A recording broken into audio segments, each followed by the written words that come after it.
Okay जी, stop करें, चलिए। Sir जी, sir static process का सिलेबस गेट एंड जैम का सेम है क्या? किसका स्टोकेस्टिक प्रोसेस? Yes sir.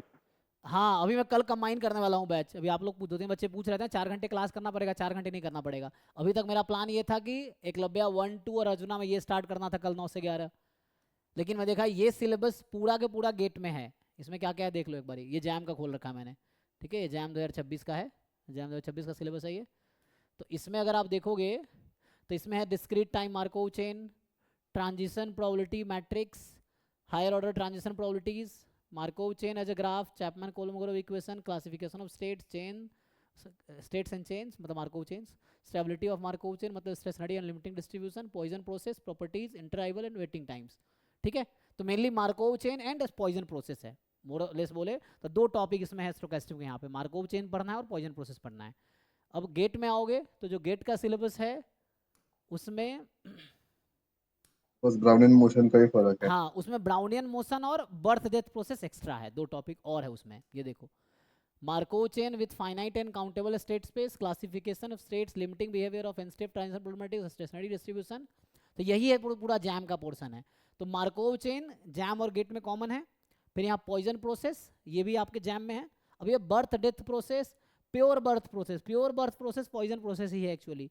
तो मतलब ये नहीं है, समझ लो ये जैम में ये वाला पार्ट नहीं है, इसको हटा दो। तो मेनली मोटे तौर बोले तो बर्थ डेथ प्रोसेस, क्योंकि प्योर बर्थ इसी का एक पार्ट है, प्योर डेथ इसी का एक पार्ट है। तो ब्राउनियन मोशन और बर्थ डेथ प्रोसेस जैम में नहीं है। इन दोनों टॉपिक को छोड़ के जैम गेट में सेम सिलेबस है। मतलब बोले तो जो Poisson process and Markov chain ये जैम एंड गेट दोनों में है, ठीक है। तो इसलिए मैं कल से कॉमन क्लास होगी, कल दोनों बैच मर्ज हो जाएगा, ठीक है। मतलब कल स्टोकेस्टिक प्रोसेस ही दोनों बैच में स्टार्ट होगा अभी, क्योंकि उससे थोड़ा टाइम मेरा बचेगा और थोड़ा है ना, अभी वो आरबीआई का थोड़ा बैच चल रहा है तो उसे थोड़ा टाइम देना है, तो उसमें कराते हैं। सो मतलब यहाँ नहीं चल रहा, कहीं और चल रहा है, तो वैसा क्लास लेना है। सर नॉन पैरामीट्रिक अभी बता दीजिए। Non non parametric, parametric. Non parametric अगर आप देखेंगे तो ये गेट का देखो। गेट में empirical distribution function, properties, goodness of fit test, chi square test, Kolmogorov Smirnov test, sign test, Wilcoxon sign rank test, Mann Whitney U test, rank correlation coefficient of Spearman and Kendall's, मतलब Spearman correlation और केंडाल्स correlation. ये gate का हो गया। Jam में आओगे तो यहाँ पढ़ना है test of randomness based on the total number of runs. तो ये वहाँ नहीं अलग है ना, लेकिन उससे आ जाएगा रन टेस्ट एक्चुअली ना, वहाँ रन टेस्ट था, देखना पड़ेगा। एम्पिरिकल डिस्ट्रीब्यूशन फंक्शन वहाँ भी है, यहाँ भी है। कोलमोग्रोव सिनो टेस्ट वहाँ भी है। Sign test, Mann Whitney test, ठीक है ना। तो कहने मतलब ऑलमोस्ट ये पूरा सिलेबस गेट में है ही, जैम वाला पूरा है ही गेट में, ठीक है। सर गेट में एक्स्ट्रा सिलेबस है ना नॉन हाँ, थोड़ा पैरामीट्रिक का एक्स्ट्रा इसका? है गेट में, ऑलमोस्ट हर टॉपिक में थोड़ा थोड़ा एक्स्ट्रा है। इवन एस्टिमेशन में भी थोड़ा एक्स्ट्रा है, टेस्टिंग में भी थोड़ा एक्स्ट्रा है, तो थोड़ा एक्स्ट्रा सिलेबस है। तो वहाँ थोड़ा थोड़ा एक्स्ट्रा सिलेबस, क्योंकि वो मास्टर लेवल के एग्जाम है ना, जो गेट स्टैटिस्टिक्स है वो एमएससी लेवल के एग्जाम्स है।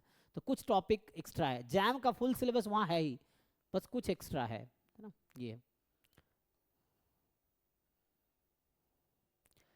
तभी ये हो जाएगा। अभी मैंने बस ये होल्ड किया है ना, टेस्टिंग ऑफ से होल्ड कर दिया है, तो ये स्टोकेस्टिक प्रोसेस पहले करा देता हूँ, फिर हो सकता है नॉन पैरामीट्रिक कराऊँ, फिर मैं टेस्टिंग यहाँ पे आऊँ। नॉन पैरामीट्रिक में तो पहले ये कराना पड़ेगा तभी, क्योंकि ये पैरामीट्रिक टेस्टिंग है, नॉन पैरामीट्रिक टेस्टिंग है, इस तरह से तो पहले यही कराना पड़ेगा। तो ये कॉमन करा देता हूँ बस, बाकी फिर अलग अलग चलता रहेगा, ठीक है।